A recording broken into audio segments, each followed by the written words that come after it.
అమరావతిలో కూడా ESI hospital పెట్టి ముందుకు తీసుకుపోవడానికి ఆలోచిస్తున్నాం. నా ఆలోచన ఒకటి, సమాజంలో ఆరోగ్యం ఉండాలి, అందరికీ మీ ఆదాయాన్ని పెంచాలి, జీవన ప్రమాణాలు పెంచాలి, ఇంకో పక్కన అందరూ ఆనందంగా ఉండాలి. నేను దీనికోసం ఒక వినూత్నమైన ఆలోచన చేస్తూ వస్తున్నాం. ఈ రోజు మీరు చూసే సంక్షేమ కార్యక్రమాలు ఒకటి రెండు కాదు. తల్లికి వందనం, అన్నదాత సుఖీభవ, స్త్రీ శక్తి. మా ఆడబిడ్డలు మగవాళ్ళు ఎంతమంది ఉన్నారో మీటింగ్ లో, మా ఆడబిడ్డలు అంతమంది ఉన్నారు. ఇది శుభ పరిణామం, ఇది ఒక పెద్ద మార్పు. రేపు రాబోయే రోజుల్లో కేంద్ర ప్రభుత్వం 33% రాజకీయాల్లో చట్టసభల్లో రిజర్వేషన్లు పెట్టబోతారు. మొన్నైతే అపోజ్ చేశారు గాని తప్పకుండా సాధిస్తాం.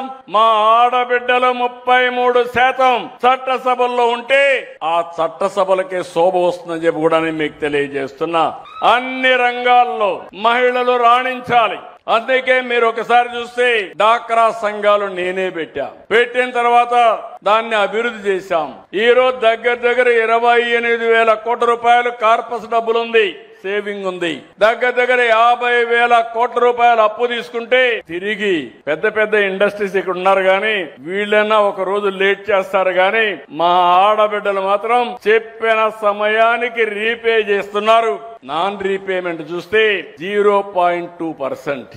అలాంటి నీతి నిజాయితీతో ముందుకు పోతున్నారు.